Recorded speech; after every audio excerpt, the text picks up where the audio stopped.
골로새서 3장 12절에서 4장 1절입니다. 키워드는 입어야 할 것들, 그리스도의 통치를 받는 백성, 새 삶을 위한 기도입니다.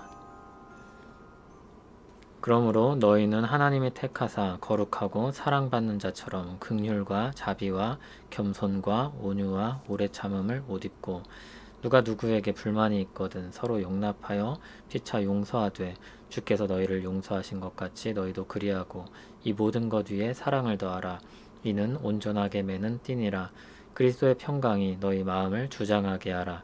너희는 평강을 위하여 한 몸으로 부르심을 받았나니 너희는 또한 감사하는 자가 되라.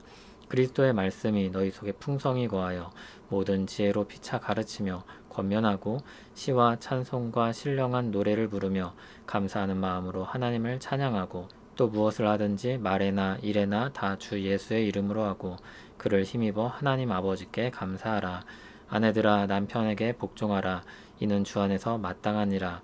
남편들아 아내를 사랑하며 괴롭게 하지 말라.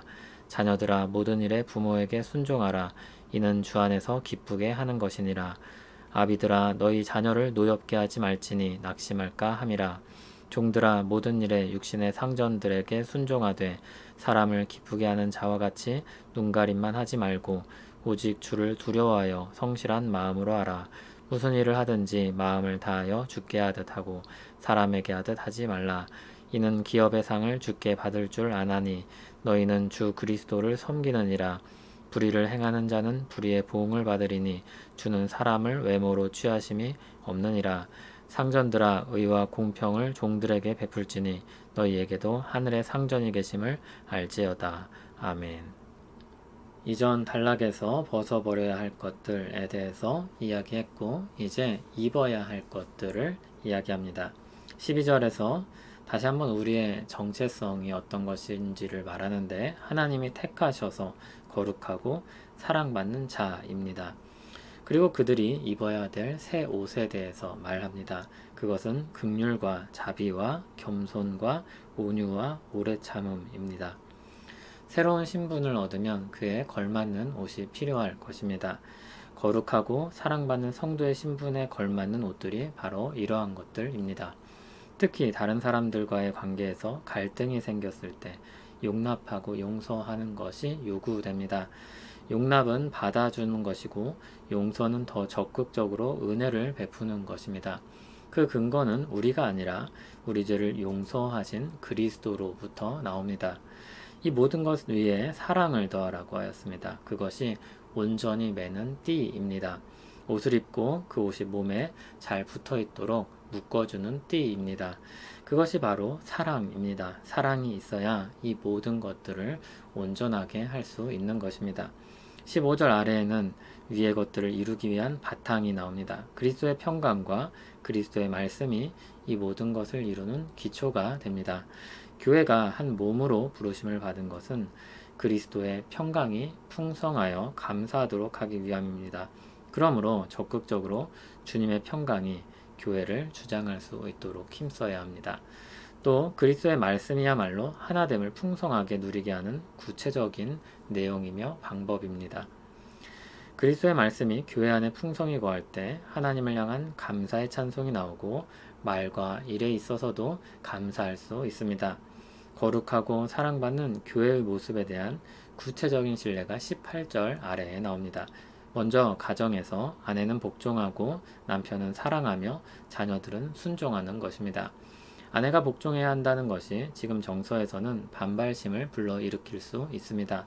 그러나 이 말씀과 에베소서 5장을 잘 살피면 남편과 아내와의 관계가 상호적인 사랑임을 확인할 수 있습니다.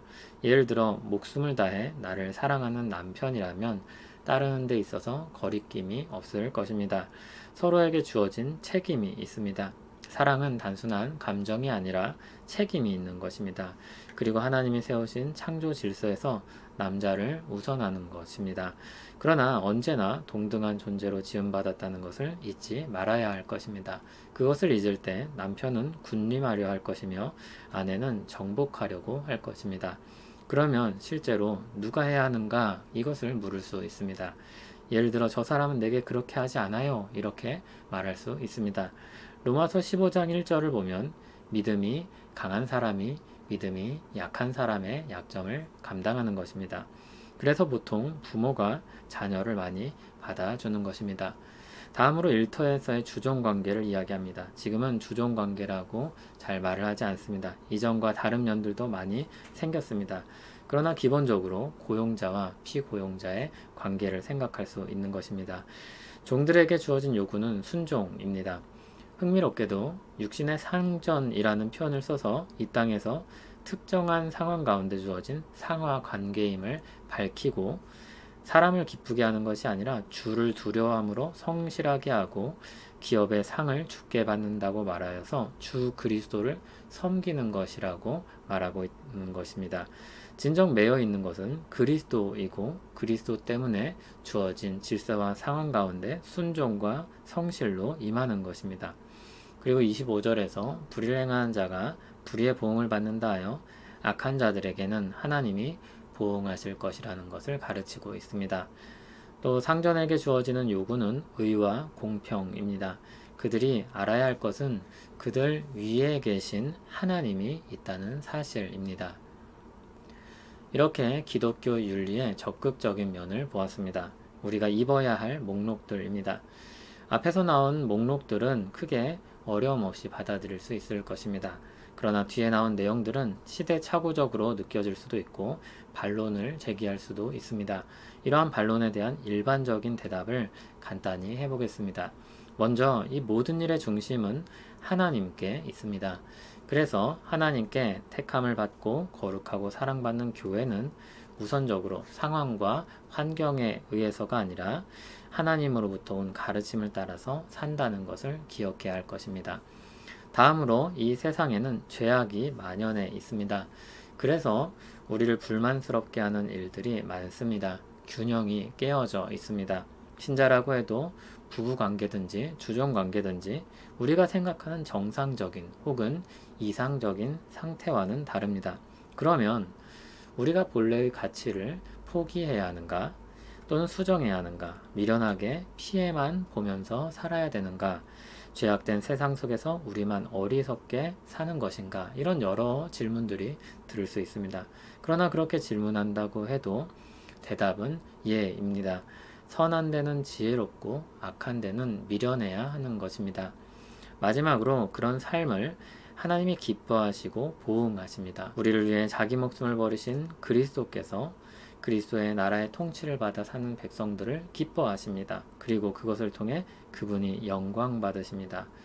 우리가 그렇게 다르게 살아갈 때 우리의 순종으로 먼저 하나님께서 마땅한 영광을 받으시고 그리고 세상은 우리의 다름을 통해 하나님의 거룩하심을 볼 것입니다. 그리고 하나님은 마냥 악한 자들을 내버려 두시는 것이 아니라 그들의 악행대로 보응하실 것입니다. 하나님의 사랑을 받은 교회가 하나님께 사랑을 하는 삶을 사는 것입니다. 하나님의 통치를 따라서 사는 것입니다. 그러나 악한 이 세대를 위해서 한 가지를 덧붙인다면 우리는 저항할 수 있습니다.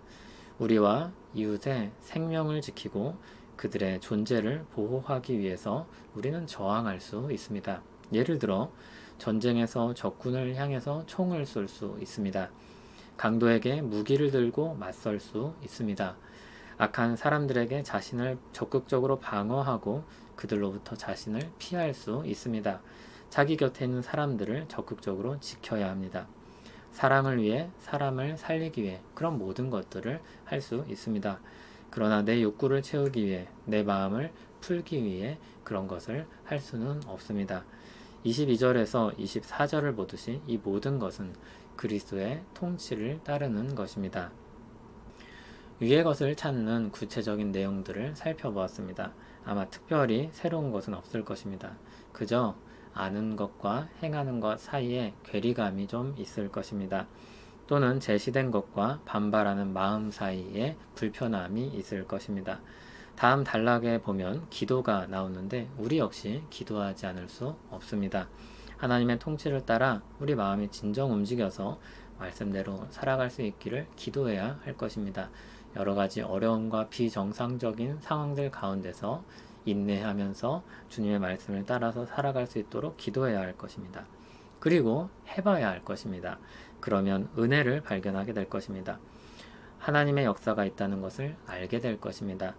해보지 않고서는 알 수 없는 것입니다. 그 전까지는 그냥 이론에 불과할 것입니다. 그러나 막상 해보면 하나님께서 함께 하심을 경험하게 될 것입니다.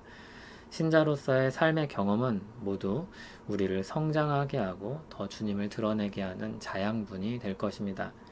우리 안에 착한 일을 이루신 이가 또한 이루실 것을 믿습니다. 우리에게 구원의 은혜를 베푸시고 오늘도 우리와 함께 하시는 하나님 감사합니다. 새 사람을 입는 삶을 살기를 원합니다. 주님의 기쁨이 되길 원하고 주께 영광 돌려지는 인생이 되길 원합니다.